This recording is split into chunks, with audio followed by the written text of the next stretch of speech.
O deputado Nicolas Ferreira anunciou que a oposição protocolou um mandado de segurança no Judiciário para que a Câmara seja obrigada a instalar a CPI do INSS.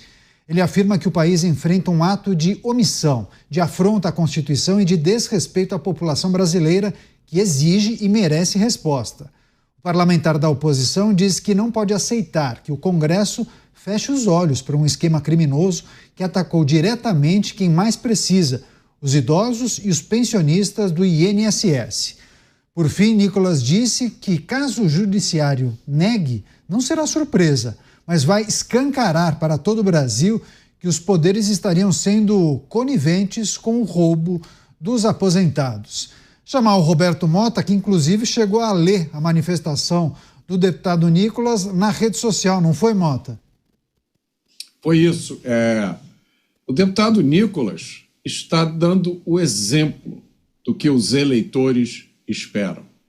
É isso que a gente quer dos nossos parlamentares, que eles vão para o combate, que usem de todos os meios, de todos os recursos, de todas as táticas, que eles não desistam, não entreguem os pontos, não sejam apáticos, não sejam omissos, não sejam covardes, não negociem os interesses das pessoas que os colocaram no Congresso.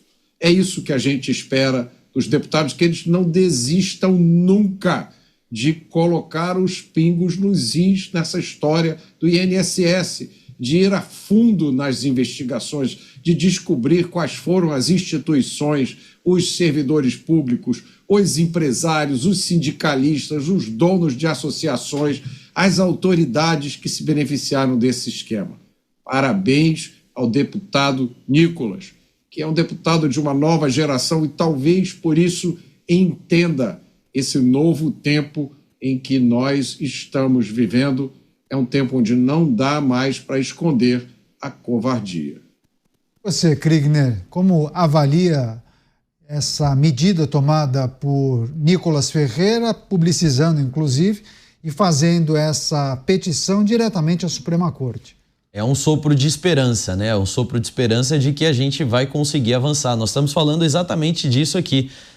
A urgência, a seriedade dessa questão do INSS, mas ao mesmo tempo uma frustração com base na própria oposição, né? Nos setores da oposição, em especial também com a presidência da casa. A gente estava compartilhando exatamente nesse momento quando chega então essa boa notícia, esse sopro de esperança aí dessa mobilização elaborada pelo deputado Nicolas Ferreira. Então a gente está vendo aqui que existe esperança sim no nosso país e que dessa maneira, lutando com todas as armas possíveis e cabíveis, segundo a lei, nós conseguimos, com certeza, fazer uma oposição a essa grande estrutura que se arma em favor dos benefícios, né? A gente está vendo, é uma luta contra o sistema. Ultimamente ficou muito barato falar isso, né? É o sistema, mas de fato, nesse momento do INSS, diante do escândalo que nós temos, que é o roubo da aposentadoria, repito isso quantas vezes for necessário,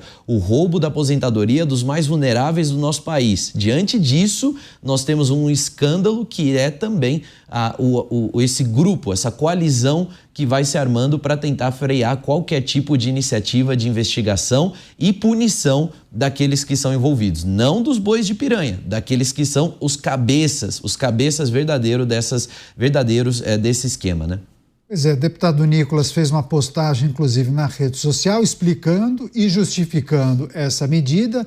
E aí ele escreve o seguinte: protocolamos na Câmara um pedido para criar a CPI com o número de assinaturas exigido pela Constituição. Mesmo assim, o presidente da Câmara não instalou a CPI. O que estamos enfrentando é um ato de omissão, de afronta à Constituição e de desrespeito. Por isso, entrei hoje com um mandado de segurança no STF para a instalação imediata da CPI do INSS. Você, Beraldo? Olha, essa iniciativa é uma iniciativa que dá ao deputado Nicolas Ferreira ocupar o espaço de liderança que ele vem construindo dentro do universo de apoiadores do ex-presidente Jair Bolsonaro.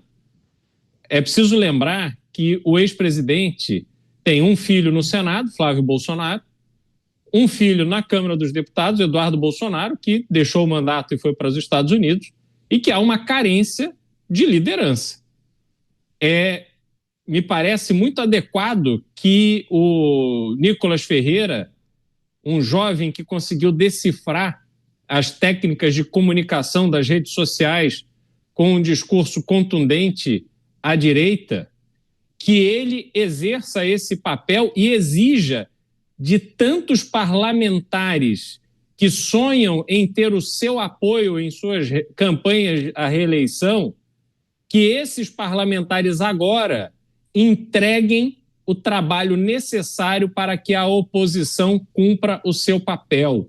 Não é possível, não é aceitável que aconteça o que está acontecendo em relação ao tema da CPI e da CPMI para apurar um desvio escabroso de bilhões de reais de aposentadorias e que simplesmente o Congresso se omita. Portanto, ou instalem a CPI ou a CPMI, ou sofram as consequências. E que consequências são essas? Ora, quaisquer uma, seja de obstrução, seja de não colocar assuntos em pauta, afinal de contas, o PL, partido de Nicolas Ferreira, tem posições importantes, inclusive a primeira vice-presidência da Câmara dos Deputados.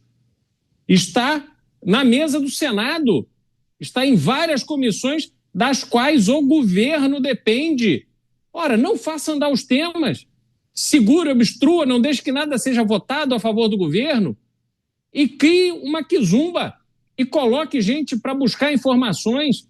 Eu tenho certeza que tem muita gente que conhece os fatos ocorridos dentro do INSS que estão doidos para falar, para mostrar, olha, esse fulano aqui assinou esse documento, aquele fulano ali fez aquele pedido na reunião do dia tal lá no Ministério não sei aonde, esse outro aqui foi à Câmara dos Deputados conversar com deputados tais e quais, aquele ali foi para Nova York com o senador tal. Não teve o vídeo que vimos agora, um vídeo feito no aeroporto de Congonhas, em que um servidor público com um lobista são recepcionados com festa por um agente da Polícia Federal? Está aí, tem um monte de vídeos como esse que colocam essas pessoas no mesmo ambiente, nos mesmos lugares.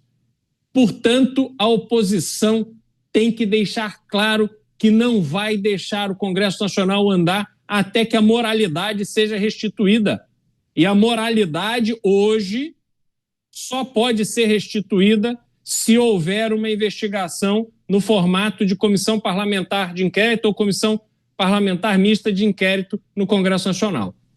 Pois é, e claro que a gente tem que lembrar a nossa audiência que as investigações em curso já dão algumas sinalizações. A gente precisa relembrar, né, Mota, daquela ação da Polícia Federal na casa do tal careca do INSS, e havia ali um caderno com anotações, alguns codinomes e também percentuais. Stefa, 5%. Uma outra pessoa com mais um valor. Então, assim, há um conjunto de informações que indicam que trata-se de um esquema grande, que envolve também pessoas oriundas da administração pública, e a gente vai precisar aguardar também se os representantes dessas entidades, em algum momento, vão falar, vão abrir a boca para revelar quem são os políticos que participaram, que deram aval ou que fizeram vista grossa nos procedimentos que autorizaram os descontos ilegais. Mas Nicolas Ferreira talvez sendo o parlamentar da oposição mais atuante, né? Defendendo a abertura de uma CPI na Câmara dos Deputados, né, Mota?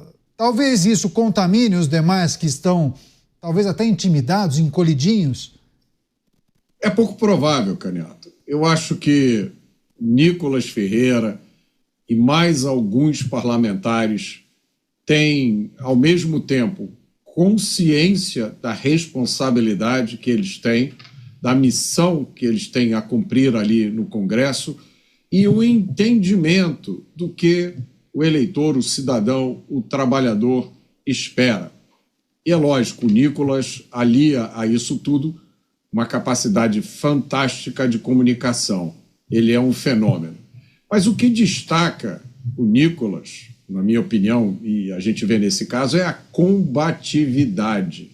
Seria muito fácil inventar uma desculpa, né, dizer, olha, não há nada a se fazer porque o sistema todo está conspirando, então a gente tem que cruzar os braços e esperar o dia em que o presidente da casa, dessa casa ou da outra, vai autorizar a instalação de uma CPMI. Não, ele pensou, encontrou uma ação que ele poderia fazer nesse momento e está seguindo esse caminho. Isso é uma lição de política, de luta política. Lembra aquela frase de Winston Churchill, o primeiro-ministro do Reino Unido durante a Segunda Guerra Mundial, um dos responsáveis pela derrota dos nazistas, dos fascistas, e que ele dizia: retroceder jamais, em hipótese nenhuma. Esse é o chamado para os nossos parlamentares, especialmente aqueles parlamentares que se dizem de direita, especialmente aqueles parlamentares que estão na oposição. Não desistam, não desanimam, não se entreguem, não se omitam nesse momento. Sigam o exemplo do deputado Nicolas. É um esquema que pode envolver muitos funcionários públicos, pessoas da administração, do INSS, naturalmente conexão com esses representantes das entidades, mas políticos, né? Políticos com mandato que tinham algum tipo de relação. E é essa a preocupação de muitos, né? Será que a omissão de alguns deputados tem a ver com esse receio de que o seu grupo político, o seu partido, ou que o seu colega ou um chefe de gabinete, alguém que em algum momento tenha trabalhado com um determinado parlamentar, surja e apareça nas investigações, um nome citado, daí o parlamentar, poxa, mas isso talvez me prejudique na campanha eleitoral, eu vou tentar uma vaga para o Senado, ou vou tentar continuar aqui na Câmara dos Deputados. Tem esse cálculo, Kriegner? É importante a gente considerar também que muitos tentam se afastar, tentam deixar isso mais para frente, se puder enterrar, inclusive, a investigação, porque talvez sobre para ele. Com certeza, eu não tenho dúvida alguma de que eles fazem esse cálculo e é por isso que é tão importante que a gente fale sobre isso até o último segundo, né? Até o momento em que a última pessoa esteja atrás das grades e o esquema todo seja deflagrado aí pela Polícia Federal e a investigação chegue no nível mais profundo possível. Eu acho que é por isso que a gente precisa manter esse tema em pauta sempre. E para que as pessoas não esqueçam, né, e cobrem dos deputados que serão votados no ano que vem, por exemplo, senadores, alguns também, e qual é o seu posicionamento, o que você fez diante de um absurdo como esse. A gente está falando aqui dessa ação, né, do mandato de segurança que o Nicolas entrou, protocolou, e isso como eu falei, é o sopro de esperança, mas é um indicativo de que sim, existe uma maneira de lutar. Se você quer resolver o problema, existe uma maneira de fazer. Aqueles que estão usando o posicionamento do presidente Hugo Mota, também do presidente Davi Alcolumbre, como talvez um muro para dizer assim, olha, infelizmente eu gostaria muito de continuar investigando, gostaria muito de fazer mais, mas é impossível. O deputado Nicolas está mostrando que é possível sim e deve ser feito tudo aquilo que a lei permitir e que estiver ao poder ali dos parlamentares, eles precisam utilizar todos esses recursos. Agora, desde o começo dessa investigação, Caniato, nós estamos vendo esse show de horror para proteger os amigos. Isso começa pelo fato do ministro Carlos Lupe, uma vez que recebeu as denúncias, não ter tomado uma medida drástica. E continua no momento em que tudo isso vem a público e o presidente da República não afasta o ministro que recebeu as denúncias e prevaricou. A gente está falando aqui de uma situação muito grave, né? E o ministro Carlos Lupe, segundo todos os indícios mostram, configura um caso claro ali de prevaricação. E o presidente Lula não fez nada, no sentido de não afastou para que ele aguardasse investigações ali, simplesmente ele teve acesso às mesmas senhas, aos mesmos sistemas, usou do poder do cargo para omitir, para esconder provas, para fazer alguns ajustes finais, não sei, mas é uma hipótese que precisa ser considerada, que a pessoa que escolheu não fazer nada diante de uma denúncia tem algum interesse investido nessa investigação. Então essa hipótese precisaria ter sido explorada e o ministro não foi tirado do cargo. Ele pediu para sair ali, ele renunciou o cargo. Então, nós ficamos esperando a boa vontade de um ministro que prevaricou no cargo para que ele saísse. Esse é o Brasil de hoje. Então, nesse cenário, é claro, estão trabalhando para poder minimizar os danos, já que o dano financeiro está sendo feito, porque os descontos estão sendo impedidos, nem todos, mas a maioria dos descontos já foram impedidos. Então, agora querem minimizar também os danos políticos. A CPMI precisa acontecer e que bom. Nicolas, muito obrigado por nos representar dessa maneira. Pois é, a gente vai ficar atento a essas movimentações e quais serão as consequências após o pedido, essa petição do mandado de segurança que foi, inclusive, entregue a juizado no Supremo Tribunal Federal.